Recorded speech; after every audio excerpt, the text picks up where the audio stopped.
Ngaran kuring Usen, biasa dipanggil Uceng. Pengalaman ia kejadian tahun 2016. Bahasa kuring kerneangan tempat PKL di Subang anu moal kapopohokeun nepikeun ka ayeuna. Kejadian ieu teh kasaksian ku 4 urang. Nyaeta kuring jeung babaturan kuring anu ngaranna Asep, Rizal, jeung Deden. Bisa disebut kuring opatan teh sobat dalit. Malah geus katelah di sakola disebut enggoib, nyaeta landihan ti barudak nu lain. Lantaran kuring jeung sobat kuring paling resep lamun ngabahas carita goib. Nya asa resep we mun aya bahan ngabahas carita pikasieun teh. Kuring asalna ti Garut. Lamun sobat kuring asli Cimahi. Harita kuring sakola di SMK Pasunan Hiji Cimahi. Jeung kuring khususna ku alatan ngumbara nya sakalian pasantren di salah sahiji pondok di Cimahi. Jadi kuring dina indit balik sakola teh ka pasantren.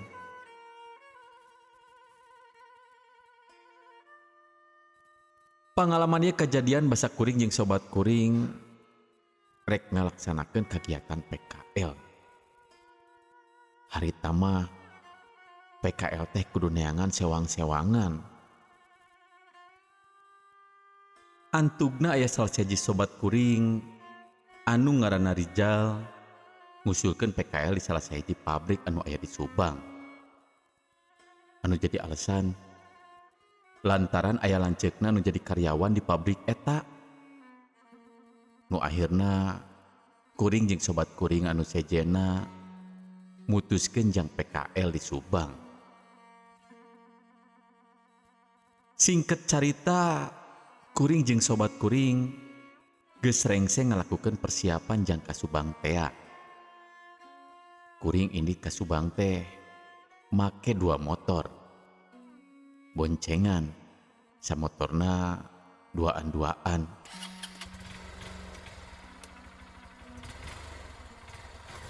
Kuring ngamimitan perjalanan di Jalan Cihanjuang nu tembusna ka Kolonel Masturi.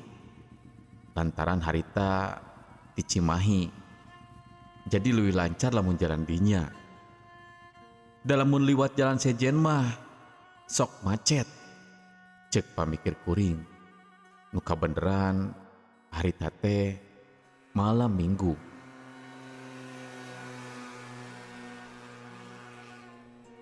Singket carita perjalanan kuring nepi Lembang mah lancar. Malah kuring bisa istirahat heula di salah sahiji masjid jang ngalaksanakeun salat. Ngan sanggeus salat, kuring ngalaman kejadian anu lumayan rada nyieun beringkak bulu punduk. Jeung asa teu lazim keur kuring mah.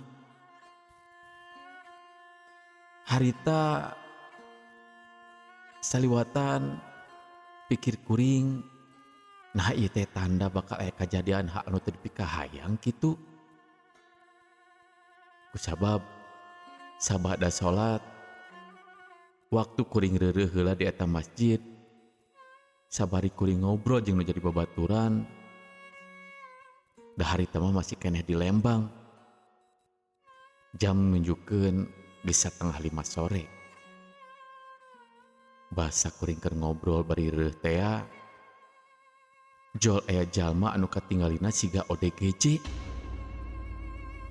Manehna rada kolot nyampeurkeun ka palebah kuring jeung sobat nu lainna.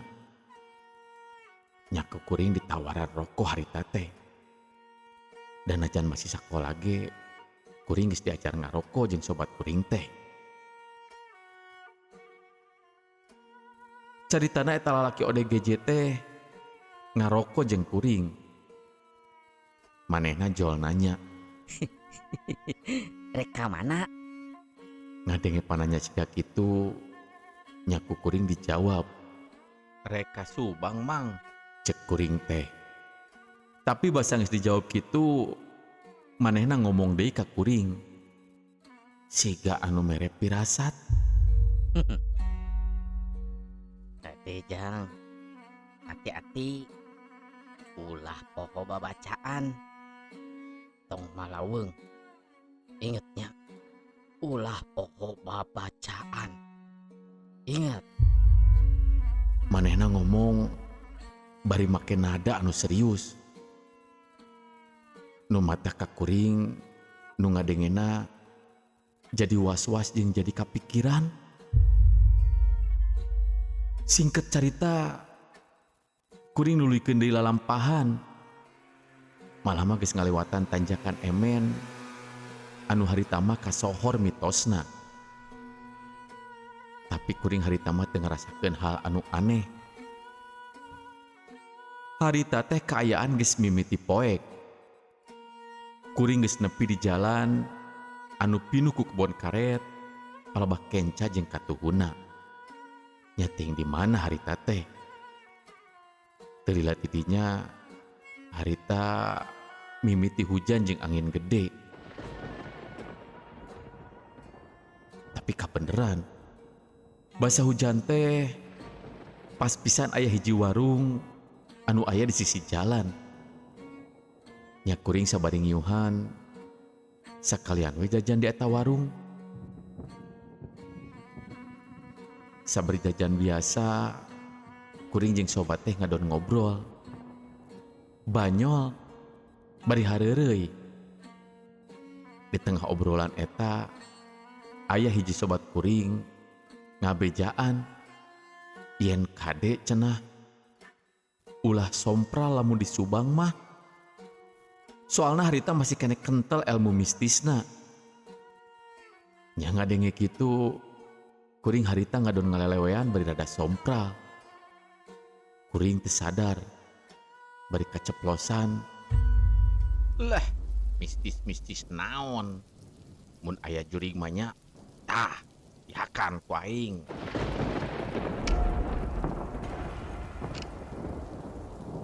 Ngadenge kuring ngomong kitu, harita kene jol robah beungeut barudak teh.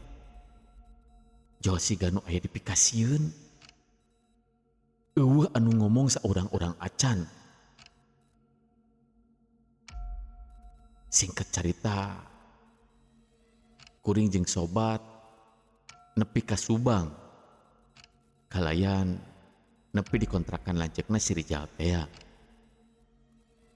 Nya kuring langsung ngareureukeun awak, kusabab geus capek pisan. Puguh ti Cimahi ka Subang kana motor. Awak rarasaan mata karasa pasiksak. Basa kuring keur istirahat ngaleungitkeun kacape, masih dina peuting harita, kuring ninggali sakuliling kontrakan teh.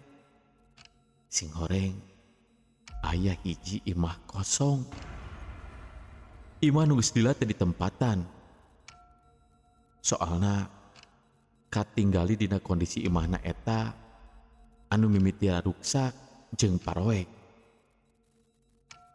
Tekung silila, kuring karasa jol hayang kahampangan. Jeung kabeneran di kamar cai dieusi ku babaturan kuring.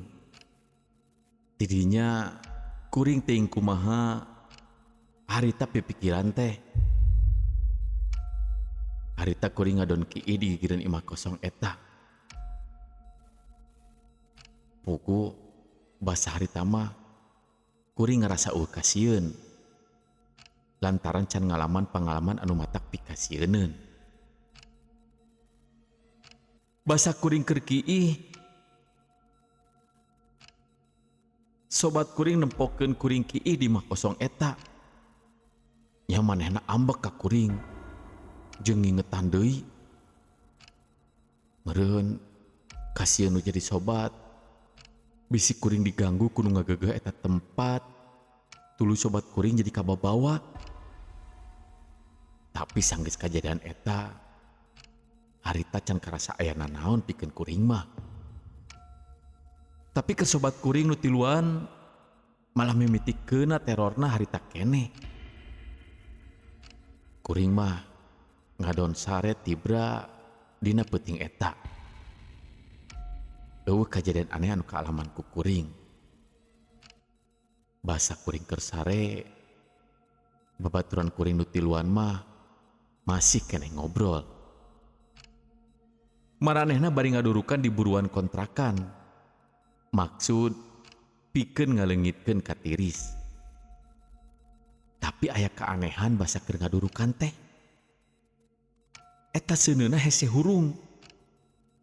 Nya teuing meureun lantaran sawareh durukan teh aya anu baseuhan da puguh anyar turun hujan. Nya ku sabab hese hurung nya maranehna anteng we ngobrol deui. Tapi basa maranehna keur anteng ngobrol, aya ku aneh eta seuneu teh jol hurung gede sakaligus ngagebur hurung nepi ka lumayan gede. Tapi geus hurung kitu teh jol pareum deui siga anu dibanjur ku cai. Ngajeos sorana anu antugna eta durukan teh nepi ka mulek haseupna. Tapi begilila eta haseup teh jol ngabentuk siga makhluk anu pikasieun. Ningali kajadian kitu, sobat kuring lalumpatan ka jero kontrakan saking kureuwasna. Nepi ka harita kuring neukeun sare tibrage ngadenge saora garandeng kitu mah jadi kabawa kahudangkeun. Kuring nanya ka manehna, aya naon? Tapi sobat kuring langsung nyalahkeun ka kuring. Pajar gara-gara kuring sompral, sobat kuring jadi kababawa. Harita kuring ge langsung hudang ngadengekeun caritaan babaturan kuring. Malahan mah hiji babaturan kuring nyarita yen manehna teh teu kahaja ningali ka palebah imah kosong teh. Cenah aya kalangkang hideung anu lulumpatan bolak-balik. Malah mah cenah deukeut jeung lokasi tempat nu dipake ku kuring basa kiih. Ngadenge kajadian kitu, kuring ge mulai ngerasa was-was jeung keueung. Tapi peuting harita kuring jeung sobat kuring akhirna bisa sarare. Ngan aya ku aneh jang kuring harita. Basa kuring hudang sare, awak kuring karasa leuleus. Teu bisa hudang-hudang acan. Kuring siga nu eueuh tanagaan. Nepi ka hudang ge dibantuan ku babaturan kuring. Padahal kuring peutingna teu kunanaon. Pikir kuring meureun asup angin. Tapi lamun dipikir deui, nah asup angin teh nepi ka hese gerak-gerak acan. Ningali kaayaan kuring siga kitu, aya hiji babaturan kuring ngomong ka kuring, yen manehna dina sarena cenah ngimpi. Tapi ngimpi eta karasana siga nyata. Manehna jol aya di kebon karet, bari diudag-udag jelema jangkung gede, kalean sagala hideung. Manehna ngudag-udag, bari ngomong, babaturan sianang tau dek di bawah ku aing. harita keneh kuring jeung babaturan langsung tawasulan, pikeun minta perlindungan ka Allah supaya ulah aya kajadian anu teu dipikahayang ka hareupna. Singket carita, kuring jeung babaturan mutuskeun sangkan ngabedokeun PKL di Subang teh. Anu jadi salah sahiji alasanna nyaeta sobat kuring menta PKL di daerah nu deket di Cimahi wae. Nya antugna kuring coba baturan ngalakukeun perjalanan balik deui ka Cimahi. Kuring harita anu mau motor ngabonceng nu jadi babaturan.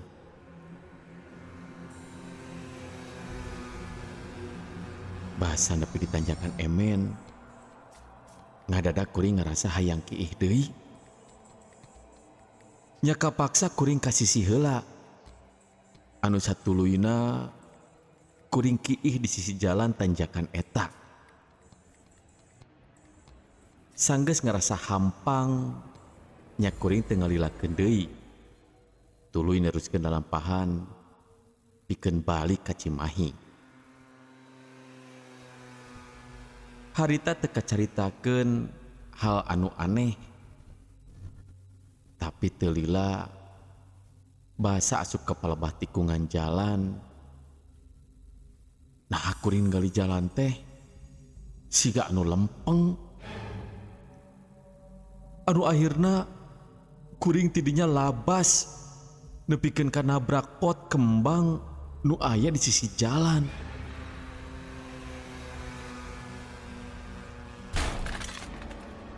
Kuring jeung babaturan kuring lapuh tina motor. Nepikeun ka kuring ditulungan ku sababaraha warga nu kabeneran keur araya di dinya. Panyangka warga mah kuring bakal luka parna. Da saking ku tarikna basa nabrak pot teh. Rek teuwas kumaha atuh. Da puguh nepi ka motor oge ancur palebah hareupna. Alhamdulillah harita kuring jeung sobat kuring teu nanaon. Sanggeus kajadian kitu nya kuring pindah motor dibonceng ku motorna si Deden. Puguh kuring ngerasa ruas keneh alatan cilaka teh. Singket carita kuring geus nepi ka jalan Kolonel Masturi anu arah pertigaan Cihanjuang. Kuring jeung nu jadi babaturan keur anteng bade rada tarik dina mawa motorna. Tapi basa kuring jeung sobat rek mengkol.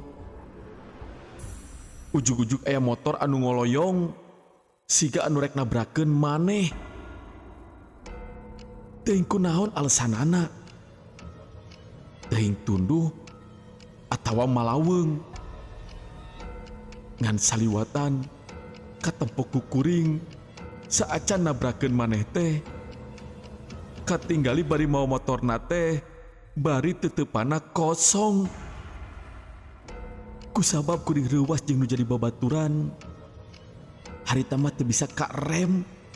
Nu akhirna motorna teh katubruk.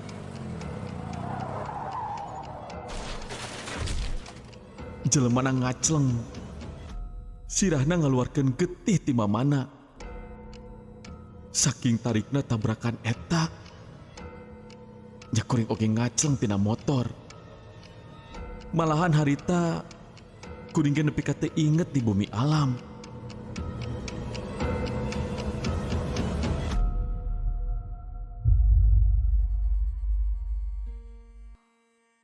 Kuring sadar teh geus aya di tempat kuring cicing. Alatan kecelakaan eta kuring harita nepi ka teu bisa leumpang. Suku karasa nyeri jeung karasa panas. Kabeneran harita aya nu mang mencetankeun. Nalika keur mencetan manehna bari ngomong ka kuring.